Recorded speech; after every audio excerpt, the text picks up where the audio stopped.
Bonjour, voici une petite capsule sur OneDrive, qui est la solution infonuagique dans le fond, pour gérer vos fichiers de Microsoft. Normalement, quand vous allez vous authentifier, cherchez juste ici OneDrive sur Google. Il va y avoir connexion ici. Vous voyez le logo du logiciel. Je vais commencer par la version qui est dans le nuage directement via une interface web. C'est ici. Vous voyez ici marqué mes fichiers. J'ai des dossiers, j'ai des fichiers ici. Je vais créer un nouveau dossier, test. C'est ici, c'est créé. Il va se créer sur le serveur distant. Je ne sais pas il est où le serveur distant de Microsoft, mais ce n'est pas important pour nous pour l'instant. Et tous les ordinateurs qui sont synchronisés avec ce compte-là, mais vont voir apparaître le dossier test. Je vais aller voir ici. On voit qu'il est apparu ici. Test.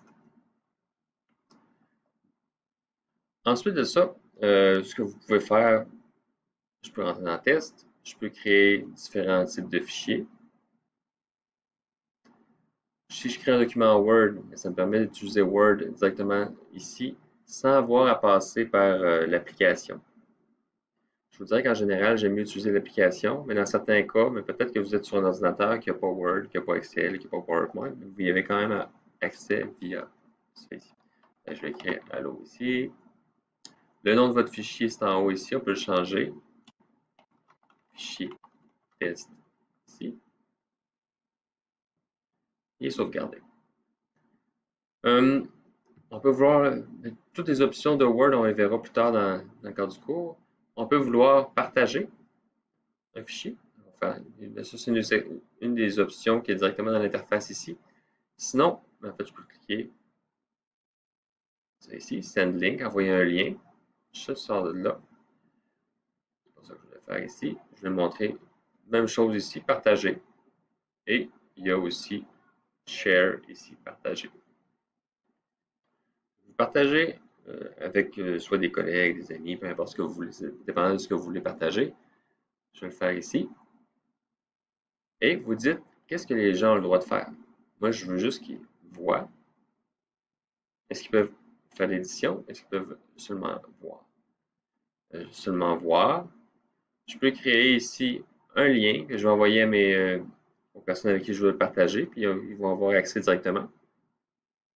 Sinon, je peux rentrer leur adresse ici. Des fois, c'est plus long. Si vous avez 10 personnes, mais des fois, c'est mieux d'écrire ça ici. Il faut toujours garder en tête la sécurité. Quelqu'un, si vous copiez ce lien-là, maintenant j'ai un lien ici, copie. J'ouvre une fenêtre de navigation privée, je le colle ici. J'ai accès au fichier. On voit que c'est marqué Allo ici. Et je ne suis pas authentifié, on voit que c'est marqué Sign In. Vos collègues vont pouvoir le faire. Si vous mettez en mode édition, mais faites attention, si vous partagez juste seulement le lien, quelqu'un de malveillant pourra peut-être trouver votre fichier. Il faudrait qu'il essaie beaucoup de possibilités. Là. Si on regarde ici, je vais mettre le lien. Parce que si vous regardez la structure, il faudrait qu'il réussisse à se rendre directement à cet emplacement-là, soit que quelqu'un lui aurait donné, ou soit qu'il l'aurait trouvé en faisant plein d'essais et d'erreurs. Si ce n'est pas ce que vous voulez, mais spécifiez vraiment le nom des personnes. Ici. J'écrirai par exemple fleury@cjepgarneau.ca. Lui, je pourrais dire, mais lui a le droit d'éditer, il a le droit de faire l'édition. Les autres, ils ont seulement le droit de voir. C'est ça ici. Dès qu'on parle de synchronisation, dès qu'on parle de la synchronisation qui a été faite, vous voyez ici Sync en haut. C'est pour forcer la synchronisation. S'il y a deux personnes qui modifient la même chose en même temps, qui sont hors ligne, ou qui modifient la même chose exactement au même moment, puis il y a un conflit à ce moment-là, un conflit de synchronisation, il va falloir le gérer. Dans un cas comme ça, vous allez avoir deux fichiers qui vont apparaître. Il y en a un, l'ancien et le nouveau.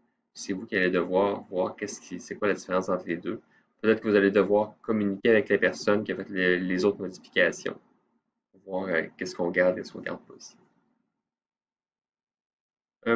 Je reviens pour la version sur mon poste. Il a fallu que je l'installe sur mon poste pour que ça fonctionne. Ça m'a rajouté ici une section OneDrive. OneDrive, c'est Carnot, dans lequel j'ai mes différents dossiers. Test A, mon fichier test docx est là. J'ai rien fait, il a juste apparu. Il a été synchronisé. Ce que je voulais montrer aussi, c'est qu'il y a un petit icône qui apparaît ici. Bouton droit de la souris. Vous avez qu'est-ce qui s'est passé dans le fond sur votre OneDrive récemment. Ensuite de ça, vous pouvez aller voir dans Aide et paramètres. C'est un étudiant qui m'a montré ça ici. Gérer le stockage, parce que j'ai eu une question en classe qui est combien on a d'espace? Vous voyez ici que vous avez 1 Tera, 1000 gigs grossièrement. Ça vous montre qu'est-ce qui prend de l'espace sur votre poste. Vous pouvez essayer de supprimer, faire du ménage. Mais normalement, avec 1000 gigs, je ne sais pas ce que vous allez faire pour remplir ça, mais vous devriez être correct. C'est beau pour ça. Bonne journée.